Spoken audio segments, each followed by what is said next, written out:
Hey, welcome to Legacies, everyone. I'm joined this week by Zachary George of SNDL. But first, let's not forget that Legacies Podcast is brought to you by AVEO, leaders in sustainable vape hardware. Zach, how you doing, man? I'm doing great. How are you, Tom? I'm very well, thank you, sir. I see the sun just beaming for you. It's rainy and shitty. I miss my conversations about weather, so I always go there. I think it's just a sign of my age, maybe. But I'm getting up there too. how are things? You're a busy dude. Thanks for taking the time to join. I'm very much appreciate it. Really appreciate you having me and looking forward to the conversation. Let's start, because it used to be Sundial, now it's SNDL. First of all, what's the proper way to describe Sundial? Because I'm so used to the Sundial. Sundial was a client of mine way back 2017, 18, I think it was. But now it's SNDL, correct? That's correct. Okay.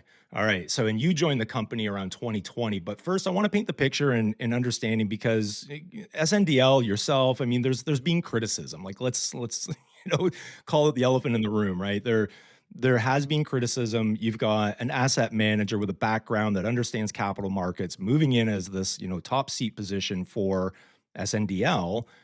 The company was almost fucking bankrupt, though. I mean, so let's first talk about your past, your history, what led you. And I like to understand this, which is what was going on in someone's head when they decided to join this crazy industry.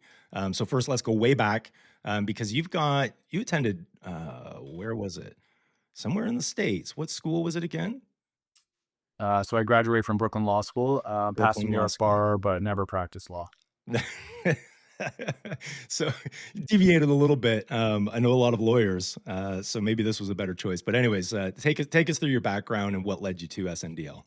So I would love to. So in a nutshell, look, I'm a dual citizen. I was born in the U.S. I grew up in the U.K. Because of my father's involvement in the energy business. Mm, As a family, we moved to Canada for what would have been high school for me. So I went right. to high school in Ontario, Simon Fraser grad, went straight into law school thereafter. I began my career being trained as a credit analyst in a banking environment and then spent about 2 decades in the alternative investment industry, and became really a student of governance, investment strategies, including event driven and other activist approaches, and really focused on operational turnarounds, which is what brought me to SNDL at the end of the day. Well, there's probably been a lot of opportunity and experience in the turnarounds, especially in this side. But what was, man, like that's just different, right? Like my brother was that. He was a CFO. He actually worked, I think last time we spoke, your father worked for Suncor, is that correct? That's correct. Yeah, so my brother actually worked for Suncor.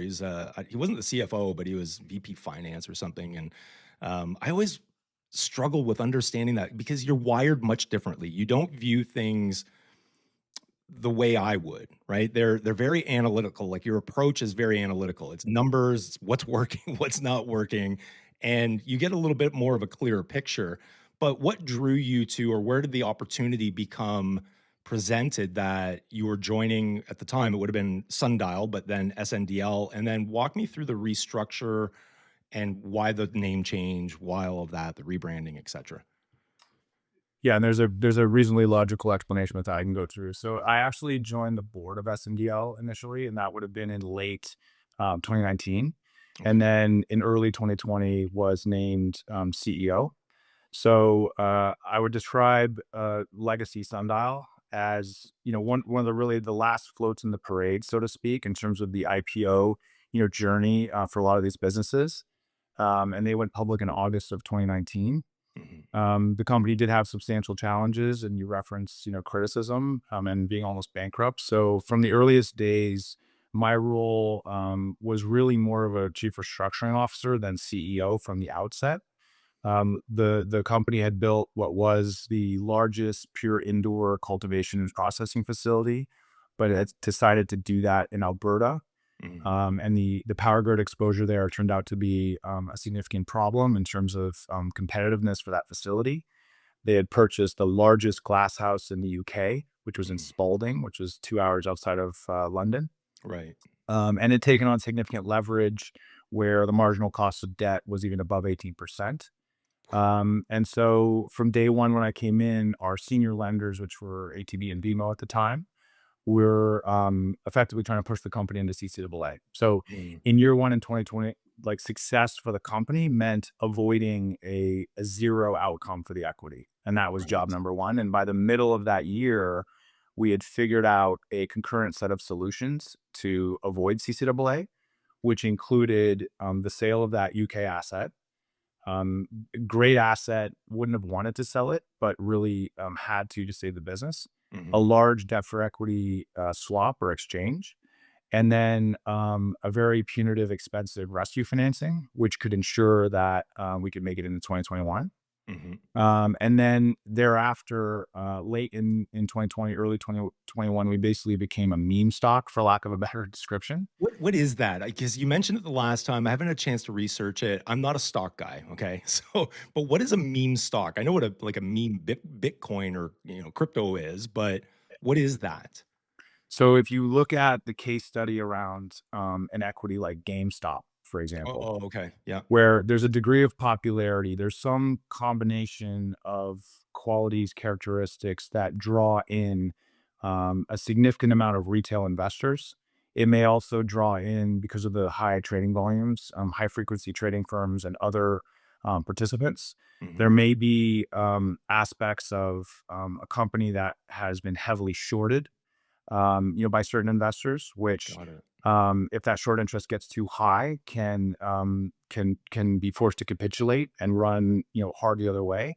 So each of these situations is different. In our case, I believe the attraction was one of very few cannabis-oriented names that Mhm. was actually listed on Nasdaq, and because cannabis was becoming very popular with the retail demographic, that was playing such a strong role in the capital markets at that moment in time. It was sort of a maybe a natural evolution of the capital markets in a lot of ways.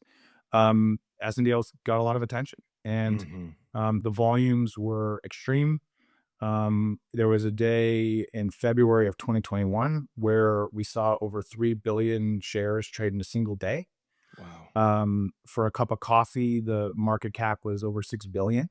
And again, that was for a company that had never generated a single dollar of free cash flow or net income. Jeez. And so, we realized that that represented an open window and an opportunity. So instead of sort of looking out the window and talking about the weather, we acted, we executed, we took advantage of that froth, of that extreme valuation. Mhm. And I took the view that, given the degree to which the company was struggling and how stressed and poorly positioned it was, that we had a license to drive a very hard reset for the business. And so raised over $1 billion, immediately took our extreme debt balances to zero, and then set about working on a strategy to deploy that capital with a mandate to build a leading company in regulated products. Right. Okay. Thank you. I appreciate that. So, but in the I guess for an outsider looking in, are they viewing that as like this isn't new, right? Because you reference GameStop and I've seen that. There was a lot of fallout from that as well though, right? Was there any I guess, voices in the crowd that were saying like that we shouldn't be doing this, like this isn't the way to do it? Or I mean, like, you're talking about being forced basically to bankruptcy or CCAA was the opportunity, and this was kind of a saving grace. Were there any that were just, we shouldn't do this? This doesn't make any sense to do it this way. I would say that, first of all, there's a lot of voices all the time, and sort of separating signal from noise is really critical. Yeah. I'm focused on the fundamentals. So I think the unfortunate reality that's tied to these events and the path we've been on is that certain investors that may have less of an understanding of the fundamentals were drawn into some of these situations based on what they perceived as very exciting momentum, Mm, not truly understanding the nature of the business itself, the nature of the factors that were driving that momentum. And so they may have put precious capital at risk at extreme valuation levels. mhm, And then when reality actually set in terms of where this industry is, where these businesses are, what legacy sundial was and was not. They ended up with losses and were either angry or looking for someone to blame for that. Yeah, yeah, yeah. So there was absolutely disappointment along the way, and you can't look at the sector with if you just look at the MSOS index, which has been as of late a lot of volatility, but as of late down as much as 80% in the last 12 months. Wow. And not think there's not going to be complaints, criticism, etc. It's a very very difficult industry. Right. Wow. So there's a lot to unpack here, Zach. So I may jump around a little bit. So I apologize for that. But I mean, so at the time when you had joined, the Spirit Leaf banners, they were part of Sundial at the time as well, right? Is that correct? Or They was were that not. rolled up They were not. after? So that was rolled up Originally, after. Okay. that's right. Originally, when I stepped in, we were a cultivation-oriented company.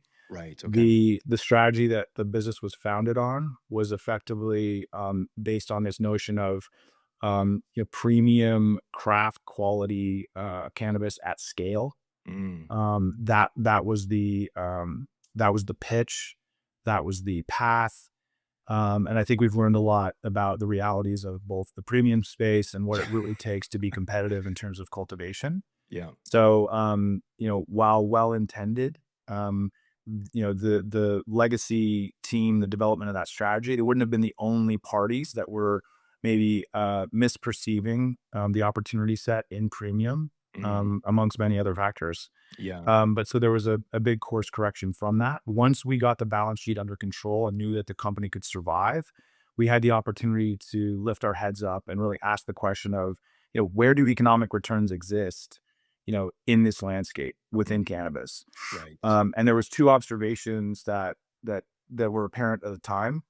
Number one, we were looking at more mature markets in the US, and it was clear that vertically integrated models at that time were experiencing stronger levels of profitability and cash flow generation. Yeah. And the second observation was in this, supposed gold rush where entrepreneurs were rushing to become millionaires in short periods Yeah. of time and drawn in to the sector, which was extremely exciting for them at the time, maybe less so now. That it wasn't actually the cannabis itself nor ancillary services that were the opportunity. It was really in the financing of those activities. Mm, So you saw very high cost secured debt. You saw these like ratchet convertible notes that accrue material benefit to the lender. You mhm. saw unit warrant deals, which were extremely dilutive to existing equity holders. And so the firms supplying that capital in many cases were earning far greater risk-adjusted returns than the existing shareholders or that the companies were generating. And so Jeez.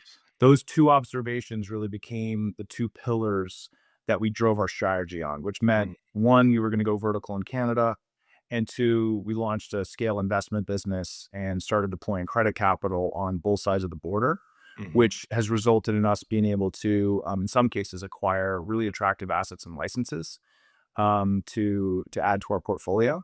And in Yeah. other cases, they've just been, solid returns where capital is returned and repatriated to the company. Yeah. You've done some things with SNDL that I've always questioned why aren't other companies doing. Lending capital if you have it, one. But even just in real estate or other opportunities of investment that have a track record of success. I mean, in the US, we've seen there's a lot of debt coming due, like a lot of debt. And there's going to be a lot of companies crushed, I think, under that. You would know a lot better. Where did the forgive me, what's the alcohol branch or arm of SNDL? Alcana. Alcanna, right. So when did that become, let's go alcohol too. Let's do this. Yeah, so the circumstance and context I think here is important, and I can share it with you. So Yeah. we took a first step towards vertical integration with the Mhm. acquisition of Spirit Leaf, Right. which was in July of 2021. Mhm. And when we did that, we had an immediate and swift response from a number of scale retailers. One of those retailers was Value Buds. Right. Value Buds had a majority owner, which was Alcana. Okay. So the leadership at Value Buds effectively delivered the message to us that they didn't want our salespeople ever setting foot in their stores ever again. And then 2 weeks later, previous management would call up and say, "Oh, by the way, would you maybe lend us money, or would you want to talk about M&A?" And so at the time, our teams were building negative margin product. Jeez. So I compare that to sort of sleeping on the floor. It was like sort of please kick me out because I'll lose less money, right? Yeah. While we figure out how to run, a business positive economics. And so where there was a negative competitive response initially, we then engaged in discussions around further consolidation in retail and in the industry. And while this was positioned as an opportunity for us to either acquire or create some type of merger with the Value Buds business, which was owned by a micro cap company called Nova. Mhm. Yeah. Um, we took a step back, and given the cost that we face as a public company and the scale required to overcome that, and just for example, like our audit bill would be over $4 million a year, right? So Jeez. this is not something we can sort of play at with Right. with a medium sized greenhouse. Mhm. We have to have a scale business, and we have to have the right level of profitability to be sustainable as a company. Yeah. And so taking a step back, we said, well, we can pay a premium for Nova, or we can buy the parent, which is Alcana, which is Right. going to come with a business we think will deliver about 30 million in annual free cash flow, a dedicated and experienced retail team that knows regulated products, and the discount model that was Value Buds that was really hated at the time. It was like A lot hated for the some dirtiest, yeah, Yeah.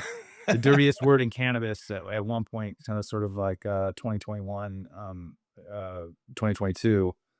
Um, we said, like, let's take a step back and buy the parent and Mhm. capture the entire package. And so we own a liquor business with over 150 doors, 3 retail banners, that's doing over 500 million in revenue. And Mhm. so, with that objective of scale and some of the synergies that come with the necessities and requirements and regulations around regulated products generally in Canada, that was a good fit for us. And Right. so we acquired Alcana. That came with a majority interest in Nova. And then, as you probably recall, we privatized the minority interest of Nova last year, Right. where it became fully internalized. Got it, got it.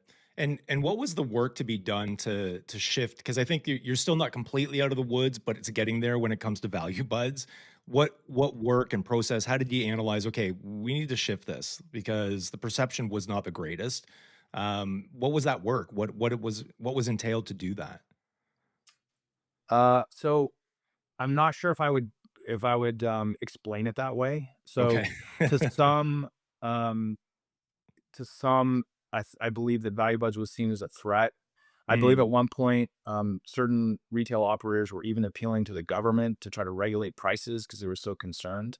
right. But Yeah. this concept of everyday low prices is present in just about every corner of Everywhere. consumer goods, and it shows up Yeah. in some form or fashion. Yeah. And that proposition was being delivered to consumers. And so, were they gaining traffic? Were they stealing share? Yes, they were. And I found that extremely attractive. And Mm, so it was more about refining the model, working with partners, making sure we were representing, the best and highest quality products, and really being a partner to the industry instead of competing with our brands against other LPs, which in many categories were looking very much like a sea of sameness, effectively, mhm, without mhm. a lot of differentiation. And with the tens of millions of individual transactions that we have and the data from that, it's very clear that there even today is a very strong willingness for the consumer to switch. So Yeah. that brand traction hasn't really taken off as to where I think it will be in the next 5 to 10 years just yet, Right, right. just because we're emerging. So I wouldn't say we need to course correct. I think that the model was very disruptive, and that drew a lot of fire and criticism. But it was the right decision and strategy, and it's continued to prove itself out. They may have been early, obviously some differences in the model, but others, including High Tide, have executed on discount strategy and Mhm. performed really well. So I don't think that we've necessarily changed. We're trying to evolve and deliver for the consumer. That could mean the loyalty program that we've I was just recently gonna say, announced. yeah, you just launched Rise, right? So Yeah, the finer points of category management, and how we monetize different parts of the business, were enhanced or changed. But the core strategy and model was very attractive, and I think continues to be today. yeah. It's a drastic difference between, the original Sundial plan of, craft at scale, the premium category and not I don't I mean, I knew this right out of the gate. I'm like, you talk to friends, you talk to anyone, not everyone is consuming premium product, regardless of what CPG we're operating in, right? Not everyone goes and buys the most expensive cognac or Grey Goose or whatever it might be. Others are still grabbing White Claws off the shelves, right? And I think that it was a little short-sighted to understand, well, like we can do premium at scale, one is tough, period. But then understanding that the market dynamics of the consumers, not all of them are, I mean, we are talking five to, you would know. I mean, you have the data. What is the actual category for premium craft type cannabis throughout Canada? It's got to be a very small market segment. Yeah, I see it as barely 7 or 8%.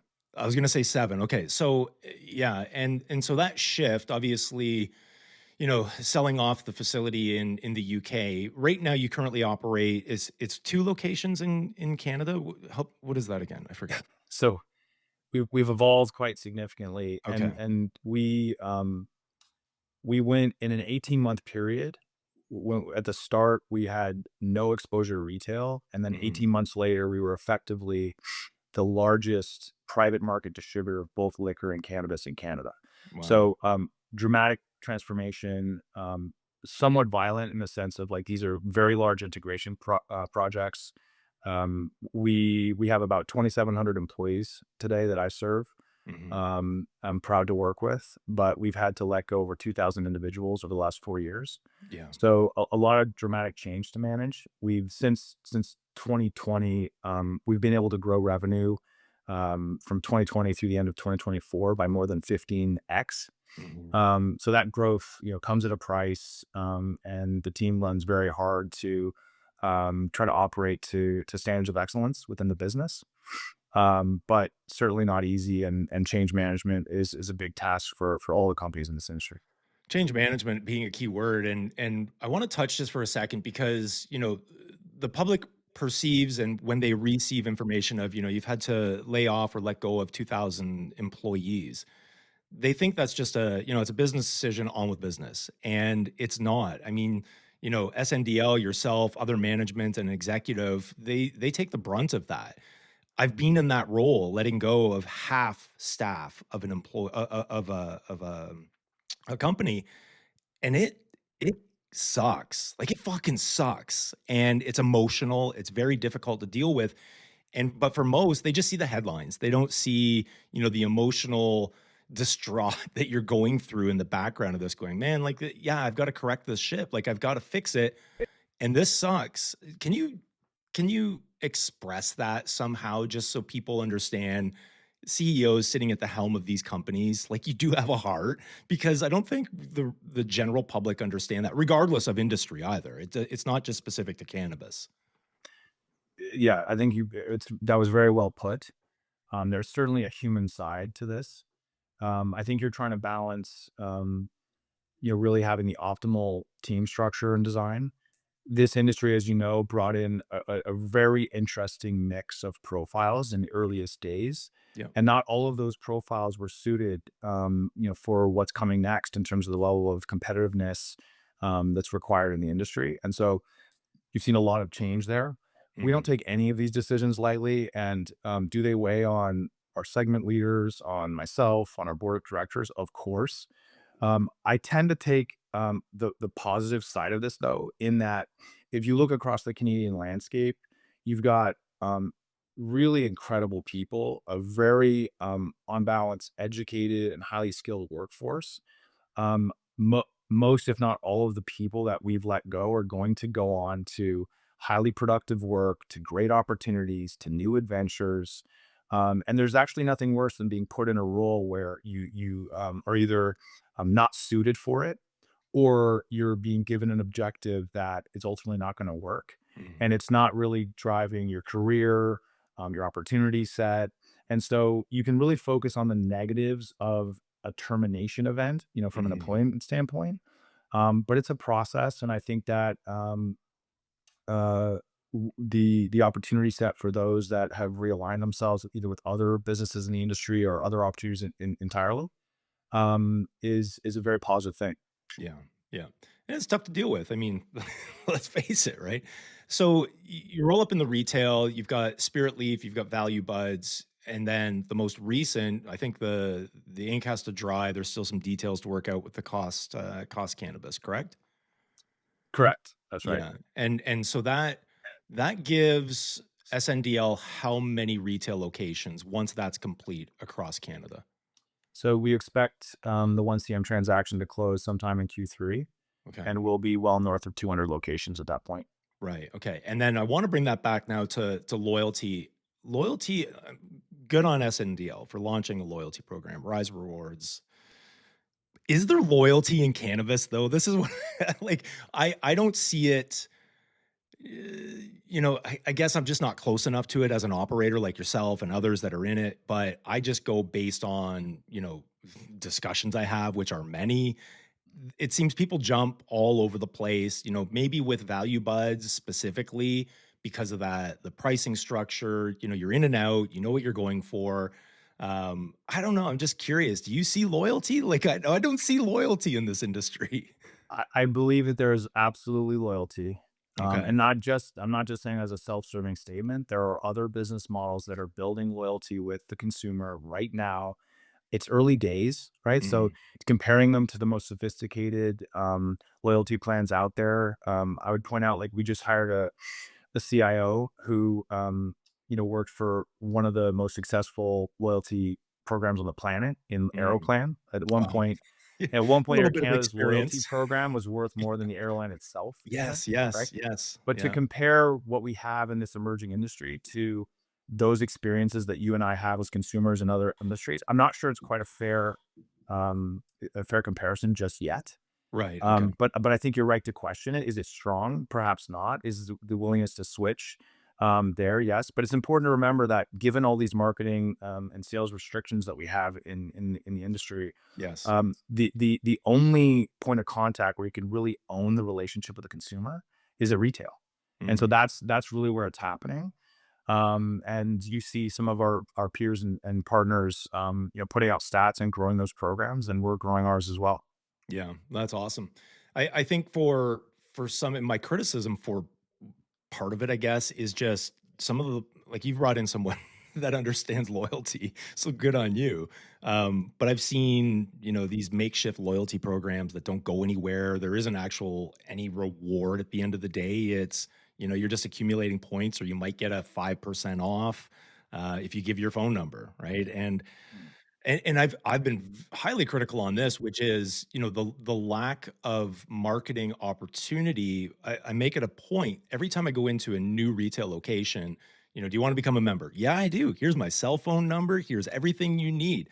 I get no campaigning at all, even around the big holidays, air quote, "holidays," from a lot of these, and I think that it takes market movers such as SNDL and Value Buds, and all these other ones, the bigger chains that they have to pave the way and show how it's done. And there's been some small indies, like I take Stoked Cannabis for instance. Lisa's incredible. They do a great job at it.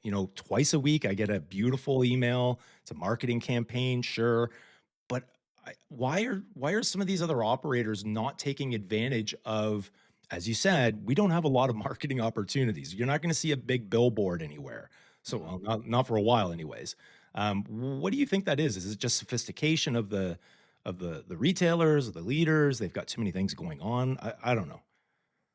Yeah, look, I want to be a little careful about criticizing Sure. competitors, but you're right. There are cases where capability may be an issue. There's also the nature of what's resonating on the loyalty side. You can talk about, you referenced another banner. There's smaller operators, and perhaps the draw for those consumers. Maybe they're trying to crack delivery. Mhm. Maybe that they're trying to, work with an assortment that's slightly different than some of the bigger chains. There's something that is resonating with the consumer that keeps them coming back. Yeah. So I think it can take a number of different forms. But generally speaking, I think the industry is trying to find its footing in terms of compliant marketing Yeah. opportunities. Yeah. And you're sort of seeing that play out with some flailing at the margin along the way. Yeah. We're all wrestling with it, right? Like, so I would just say, like, look at when you reference, points that go nowhere, or give me your phone number, I'll give you a discount. I mean, when you really look at the earliest days here of two large chains, Value Buds being one, and Canna Cabana with High Tide, um, the discount activity and strategy was really executed well by the Value Buds team in the early days. But I Mhm. think there was a missed opportunity, right, in terms of gathering more information, launching loyalty early, whereas uh, other models may have came with the same discount strategy, but in order to access the discount, they wanted a phone number, right? Mhm. And then you get into your questions around, well, nothing ever came back, Yeah. or I gave a dummy number, or so these are all going to evolve over time, and you've Right. seen that greater levels of sophistication from a number of the large players, so we should give Mhm. credit for. Yeah. But it's a process, and it'll continue to evolve over time. Yeah. I have to remind myself often that we're still at the infancy of where this industry will be. I may not witness some of it. Fast forward 25, 35 years, I don't know. But you already mentioned this, and I want to come to this because I'm interested in delivery. Delivery is I'm trying to understand this more and more. I'm trying to understand the online consumer. Obviously, a lot of people do research. The kind of curious, especially those that aren't necessarily willing to enter a dispensary right away, or maybe they're busy, but there's still a lot of stigma. I mean, this is 2 hours worth of discussion alone. But in the context of delivery, do you see those? So, from what I understand on the Spirit Leaf side, franchisees have the opportunity. If they want to offer that, they can do that. Correct me if I'm wrong. But then on the Value Buds, I see the larger chain opportunities. Like I'm not seeing. You mentioned in reference Canna Cabana. Is Value Buds looking at that as an opportunity with delivery? Are you already doing it? Because I'm not aware of it if you are, but I just see this as a missed opportunity, especially for the larger chains. Yeah, I think it's just early days. I think e-com and delivery is going to be a big factor in the future. Mhm. You're still dealing with a patchwork of regulations where there's different requirements that you need to manage to in different provinces. There's been a number of delivery dedicated models that have come out that have been focused on cannabis, and some Mhm. to a lot of fanfare, that really did not work out. We're Yeah. seeing a couple smaller operators be very disciplined and make it work for their model. When we do something and try to roll it out sort of on a national scale, it needs to be right, from the jump. Yeah. So I would just say, but from a strategic standpoint, that's really what I'm looking at. We've already seen retail saturation in Alberta for sure. We're Mhm. either at or very near retail saturation in Ontario. Yeah. And so, the minute that, as I kind of talked about that, the chain, there's a lot of fretting and complaints around the excise exposure that you have upstream, in terms of LPs. You can avoid that exposure if you're running licensed retail, but the minute that you get sort of max bullish, so to speak, on retail, was probably going to be the minute when you see a lot of disruption Right. from sophisticated, well-functioning e-com strategies, where Mhm. the critical nature or importance of brick and mortar retail starts to shift, right? So Right. I Right. think it's really trying to figure out the capital intensity and timing to make all that work. Mhm. And I know that both ourselves and our peers are focused on it. Yeah. Well, you're right. I've had Mike Dunn on, single store operator, crushes it where he is with 1922, and one of the things he said straight up, he goes, "I got into retail. I didn't realize I was going to become a logistics company." And as soon as he said that, I'm like, "Oh, fuck." Like, yeah, because now you're dealing like it's a pain in the ass if you got onesies and twosies and you're dropping one here or dropping one there because you still need staff. You can't outsource it. It has to be an employee. It just as soon as he said that, I'm like, yeah, that's a nightmare. I just don't know. So I think that there's a tipping point as well, right? You have to be hitting a certain amount in order to make it feasible. Otherwise, like, why even do it?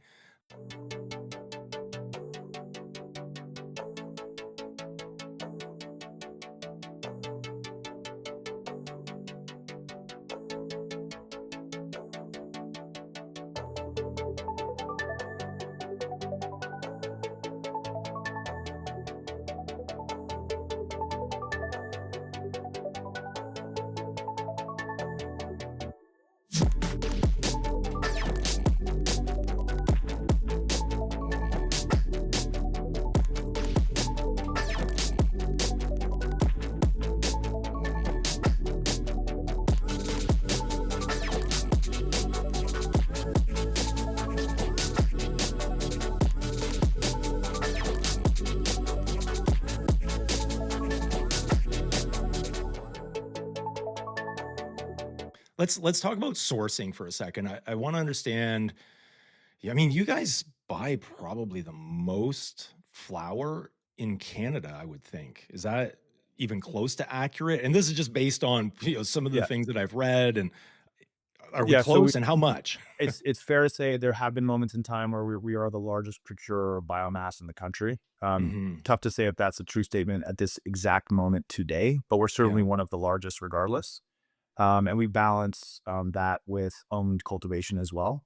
yeah. But that was a huge opportunity for us because we had this challenge of having non-competitive cultivation assets that were just destroying our margins, right? And so you combined exiting that exposure with the timing of mass oversupply of biomass, Hmm. and by leaning aggressively into procurement, we were able to have the floor on COGS just fall out completely. So we saw a Right. massive improvement in leveraging that opportunity. Hmm. And obviously, those things are changing as the supply demand balance shifts, Yeah. and especially in certain pockets in the flower market is significantly tighter today than it's been over the last 2 years. Do you see that changing again? So we've seen this, the rise and fall of pricing and availability, and it seems that some of the garbage has made its way out of the market. Great, whether it's destroyed or I won't get into what I know. But regardless of that, is there an opportunity where SNDL reconsiders opportunities to acquire production facilities or more and expand your footprint for production? Yes. It's a key strategic question. I would say like the way we're deploying capital in retail right now, we can earn cash on cash returns of 20 to 25%. And Okay. so that's very attractive. We would love to see the market evolve faster where sophisticated supply chains are such that people can focus on specific aspects, and you can have long-term supply agreements and real focus in terms of operations and specialties. Hmm. I'm not sure we're quite there yet. So as we look at our supply chain and how to manage risk over the long term, but do so without being too aggressive on capital deployment, it's Hmm. a key question that we look at on an ongoing basis. Yeah, I bet. Well, especially with so much, we'll say waves in the industry, right? There's got to be some deals to be had. Obviously, as a full vert, because ultimately that's what you are. What is the biggest nightmare around running a full vert? Because it's, this industry is very siloed as well. In the early days, as I was coming in 2016, 17, everyone wanted to be full vert. Everyone. With the exception of retail, I think. I don't think a lot of them were necessarily considering that. And it also wasn't really an option on the table, right? And you were very med focused at the time. But I mean, when you're running all of that, what what keeps you up at night? Like what is the I don't know, bring me into the mind of Zach and understanding, like, because you're dealing with alcohol, you're dealing with retail, you're dealing with cultivation and processing and distribution and all of this stuff. Like, dude, I don't know if there's enough cannabis to help me sleep. Yeah, that's a good point. So look, I would just say, and I think this would be true for a lot of our competitors of all scale and size as well. But most of our biggest problems come down to people problems, right? Mhm, So, and I'm sure you've seen this where the challenge in the earliest phase, in terms of federal legalization in Canada, where there were a number of parties that had an idea or a narrative around what the future was going to look like, and they were mhm, trying to build commercial capabilities to that end. And even when faced with overwhelming facts and data, would cling to that narrative no matter what. And in many cases, it was fatal for their roles in their business. yeah, And so trying to build capabilities inside these teams and drive accountability and performance, it's not a comfortable process. And we've seen examples through the early phases of this industry where companies really struggled, with those issues. And so I've been really thrilled to work with high quality executives and leaders across our business. We have a reasonably flat structure. We are now attracting even more high quality talent. mhm. And so I think you have to really in this industry generally, you have to have a pain tolerance to be here, and you have to be built for the amount of change and challenge that comes with this. Mhm. The level of taxation, the margin challenges, the commodity risk that's inherent with the models, the lack of even what you would think is simple and rational regulatory reform. You have to have the right constitution, and if you resort to trying to explain away reality and not adjust to it, or fall into some kind of a self pity Yeah. mindset, you're not going to be successful. Right. Well, and that makes me wonder then, okay, so you see the activity across, I'll call it SMBs, right? Where, big on excise reform, we need to lobby government, we need to, let's get back to the hill, we need to do this, we need to do this. You don't necessarily see it from the larger companies, although I suspect there has to be something going on in the background. Where would you see opportunities to not sway, inform the government in certain ways that could help move this industry along to where it needs to be? Because if anyone's affected by excise tax and marketing restriction, it has to be the big players, right? You've got a lot more money invested. There's a lot more on the line. So, but you don't see them joining hands and singing kumbaya around the fire. There's got to be activities in the background, right? You take Organigram and going to court over, I think it was the jolts or whatever it was, and people criticize the larger companies, and I'm like, guys, if it wasn't for the deeper pockets and being able to afford to go to court and challenge the government, our industry would go nowhere. So what do the larger companies like SNDL do to help move the needle? I hate that term too, but because you do see a lot of the indies, you see a lot of the smaller companies, again, those SMBs, they're doing what they feel they can. I think sometimes it's just a loud voice. That doesn't necessarily, draw the attention or change that's required. Yeah, look, I want to give our peers credit as well. That work is happening. Mhm. Those adult conversations are happening behind closed doors in the right rooms. I'm stateside today. I was with the OCS yesterday. I've got my leaders engaged, whether it's associations, advisory groups, directly engaged with provincial and federal level government officials. Are they getting everything that they'd like? Absolutely not. Of Are course we not. seeing are we seeing glimmers where we're expecting rational reform? Absolutely. When things become too glaring, we've seen change, whether that's issues with window coverings and safety of workers in retail. We're expecting changes in terms of milligram limits for edibles, which has been a long time coming, which Mhm. should happen this year. I think that'll transform the category to some extent. If you look at um, uh, market share for edibles as a category in Canada versus more mature markets in the US, there's a big disconnect. Mhm. And while most product types are cheaper in Canada, edibles remain far cheaper in the US. Yeah. So, so that's going to shift. You should likely expect steps towards CBD products that will be available OTC, which would be a huge change and opportunity Yeah. for licensed manufacturers. So we're going to see reform. The areas that we're trying to focus on are areas where the industry can benefit without compromising tax revenues. Right. Mhm. So if we simply make excise tax the sole focus and stand with our hand out, it's a much different conversation than if we're focused on, a virtual excise stamp, Right. which will create supply chain flexibility that to us is worth millions of dollars a year, Mhm. right? And a lot of efficiency. As just one company, right? Yeah. And it doesn't take a single dollar out of government coffers. So I Right. think that reform is coming. Is it absurd that an industry that is a fifth the size of the Canadian liquor industry is paying more in gross dollar excise receipts? Yeah, it's absurd, but Mhm. it's the reality right now. And it's going to weed out undisciplined players. And, from where we sit, that's actually in the short term, not the worst thing in the world. Yeah. Well, that makes a lot of sense.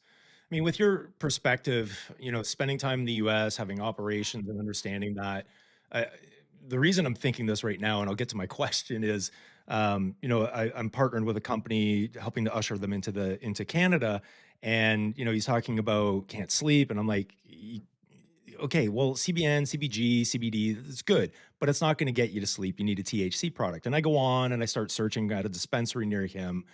And I'm like, oh my God, the milligram limits are like I couldn't even find anything in like a 10 to 10.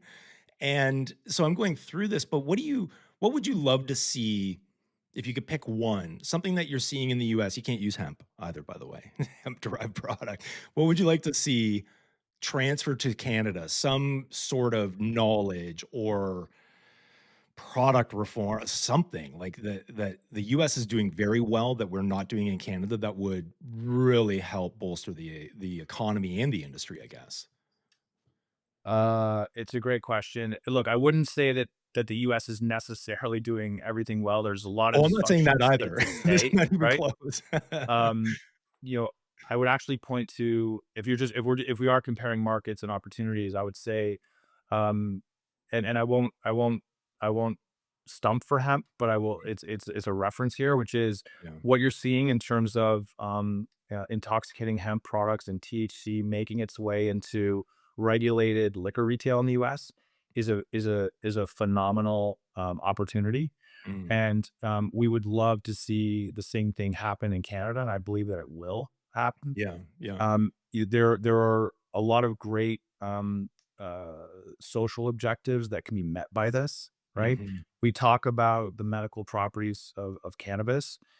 As we look at consumer tastes evolving, going forward, I think there's a real question as to what role sort of inhalable versus non-inhalable formats you are going to play in that, long Yeah. term. And so, if we're already seeing consumer taste change, which at the margin results in lower levels of alcohol consumption. And if provinces are trying to create great alternatives for harder spirits, for example, Mhm. THC beverages is a perfect way to do that.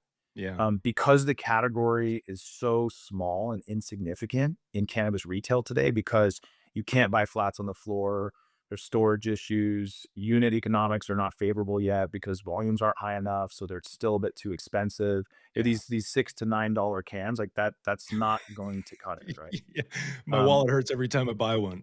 but it's one of those cases where if you advocated for cannabis to be sold in liquor doors generally, you'd Mhm. have every retail license holder in cannabis grabbing pitchforks. Yeah. But this is a rare instance where more might actually mean more for everyone, in the Yeah. sense that if the category can barely crack 3%, in retail, Mhm. um, um, I would suggest that if that category got expansion and adoption, you'd actually sell more in cannabis retail as well, right? Hmm. So instead of being hurt, so it's not a zero sum proposition in any respect. Yeah, yeah. And accessibility would drive, consumption. Consumption would drive down unit economics. That would make it more accessible. And so I think it would change the landscape dramatically. So watching this dynamic in the US, and again, as you cover, right? You've got sort of this a bit of a vitriolic, battle between participants on the hemp versus regulated cannabis side.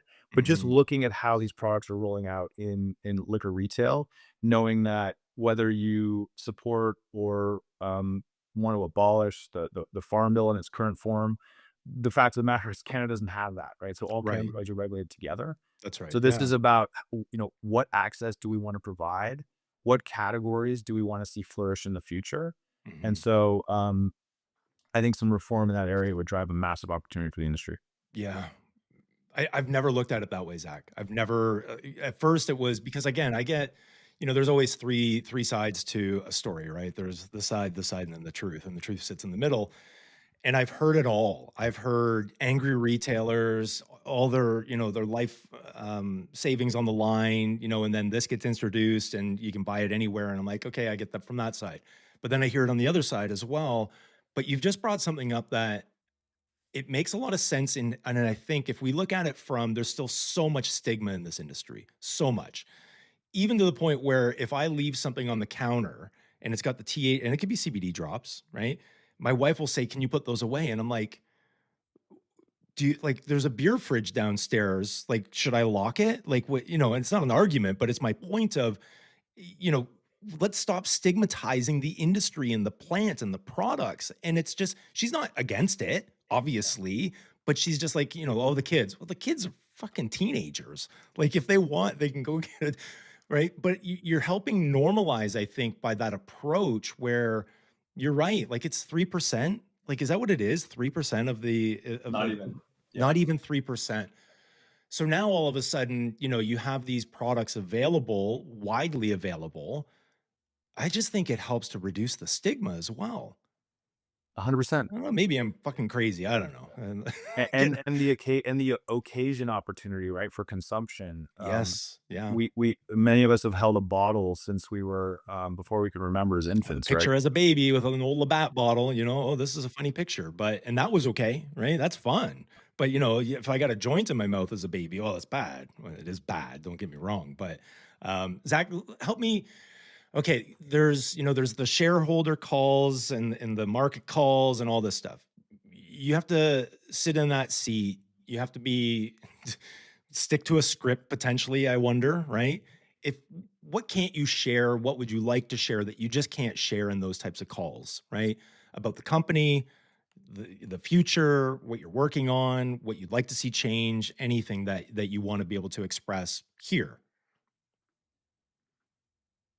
It's a great question, and it's got an overly simplified answer, I think. So, um, look, transparency is really important, for me. I view it as an aspirational brand for myself personally, but also it's an important corporate value for us.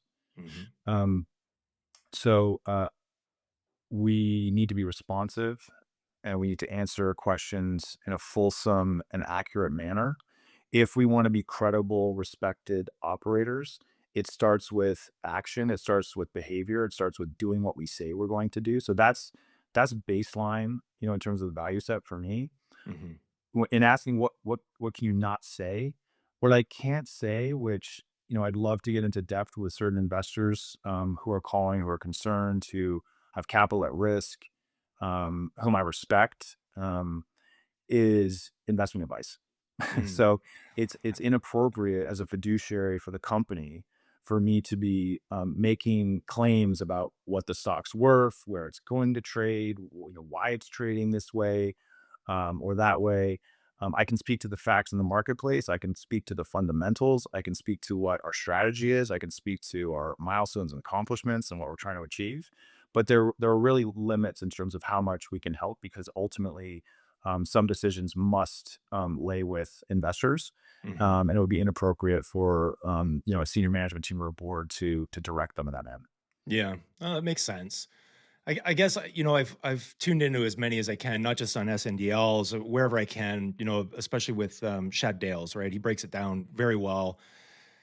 But I just in some cases I see it at so high level, right? And for me, I want to go a mile wide and a mile deep, and I Mhm. realize you can't do that necessarily for our audience, which is not necessarily Shad's audience, right? Sometimes it is, it depends. Um, Speak to the strategy for SNDL. What are the next 6 months, year, 5 years look like for SNDL?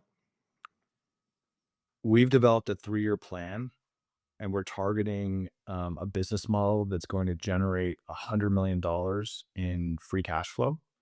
We're planning on reaching that through a combination of, organic and inorganic, investments. Mhm, So as I think we're debt free today. The only material liabilities we have would be, our real estate leases for retail, mhm, and we have over $200 million in unrestricted cash. So we're in a constant mode of making careful assessments as to how to, invest that capital, to build a business model.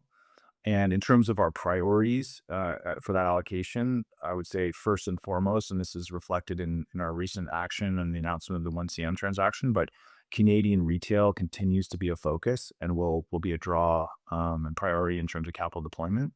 Second, after that would be, investing, to, bolster core exposure in certain U.S. states. mhm, We built a large credit portfolio, and in many cases had that capital returned with, all interest and fees. In 2 cases, which are Skymint and Parallel, mhm, they've gone through restructuring processes, which we expect to, be completed in the coming months. And so we, will have exposure to the 5th largest operator in Florida, a vertical model in Massachusetts, one of only a handful of licenses in Texas, a retail operation in Michigan, Wow. which by the way is a state that I think looks as close to Canada as any U.S. environment I've seen. Yeah, yeah, yeah, Um, and some of the experiences that Canadian operators have had are have not been tested and tried at scale in the U.S. So we're really excited to, put some of the some of those experiences to work and run plays in the U.S. as well. So that'd be a second category. And third, we have been ramping activity internationally. Today, really focused on wholesale export mhm, um, with a large number of counterparties, but we're really looking at opportunities longer term there, trying to figure out how to be in a position similar to what we are in Canada, in the sense that it's one thing if you're a top 10 exporter of wholesale flower, and today that looks great, and there's no excise and yeah. margins are great. That's going to change over time, Oh, right? yeah. And so the real Definitely. question is, how do you own critical distribution infrastructure Mhm. where you can own that relationship with pharmacies, doctors, patients, etc. Yeah, And it's early days, so I think that the stronger models are just emerging now. And given those growth rates, there's some pretty lofty expectations in terms of valuation in certain quarters. So I would say I'm still a student of the evolution of some of those markets, but that's how I would explain it. And we're well on our way, and that requires a very high functioning, capable team, which we've been in process of building. So we've changed almost every single executive leadership team position over the last 24 months. wow. Um, and that team is starting to gel and work really well together. So I'm really humbled, by the strength of leadership I'm able to work with, and excited by the execution capabilities that we're building. Yeah, I love that, man. Do you wish you still had that facility in the UK? If you manage to keep it and Yeah. figure out how to balance the books. The analogy, they're never gonna build a glass house at that scale again in the UK, a Yeah, phenomenal asset, but that's an asset that, through cycles, likely does returns, and at the time, it was oriented towards poinsettias and tulips, right. does sort of like 8 to 12% returns.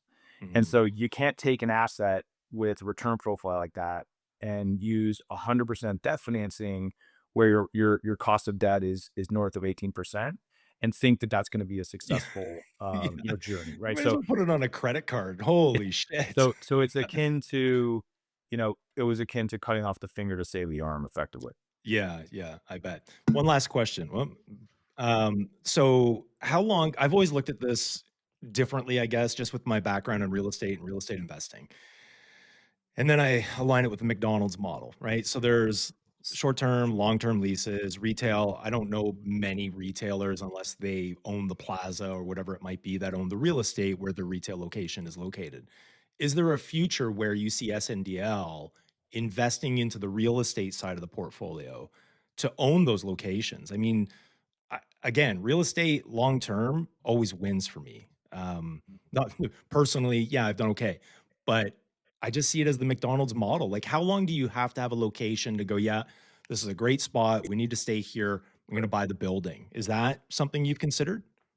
It's a great thought, and I also have a decent amount of experience in commercial real estate. Hmm. I think the questions you have to ask is what evolution are we going to see in terms of the model store? And Mm, that's not just our model. It's a question for the consumer. It's a question for other operators. So how are we seeing that change? Um, Saturation can play a role in that. hmm, E-com development can play a role in that. So at its core, what you're really suggesting is a highly capital intensive activity, right? So hmm. it's one thing to sign a lease where I'm putting up deposits and next month I need to cut a check, versus I'm buying the whole property today and, oh, I want to Right. buy 200 doors today. The Hmm. capital intensity of that and the return on that capital has to be factored into the equation. And typically, if you look at successful best in class CPG, Yeah. in many cases, the product level returns that they're enjoying are much greater, right, than the returns they would earn on that real estate. Right. Right. The totally agree with you on the benefits of the McDonald's model. But I think those are questions. And then what we're seeing in certain regions, because as you know, we some of our acquisitions and pipeline have come from stressed or distressed situations that we lent into. Yeah. And in certain cases, these portfolios need massive repositioning. So it's not just a question of, do we want to own this building? It might be, oh, this location is more than 2 times larger than it needs to be, right? So Right. it's Right. the wrong real estate to start with, right? So Yeah. there's a whole bunch of questions there that I think fit into it. It's not a bad thought, but you need to be built for that capital intensity. Mhm. I think there's a number of cases we've seen where there's small portfolios in Canada where that is the strategy, and whether it's like 4 or 5, 6 locations, they're all owned. That will, in many cases, mean better margins, but it Mhm. but it does come at a cost in terms of capital intensity. And doing it at scale comes with a completely different risk factor. And as you know, this industry is in the process of being starved of capital. Yeah. So Yeah. not the easiest time for most operators to pivot and focus on that as a strategy. Yeah, and one single change when it comes to, delivery allowance or what the e-com landscape looks like in the future, all of a sudden, an entire market shifts. Yeah, maybe I'll rethink that strategy. Anyways, Zach, listen, man, it's been great chopping it up with you. I'm glad that you were just so open and approachable with this. I love these types of conversations.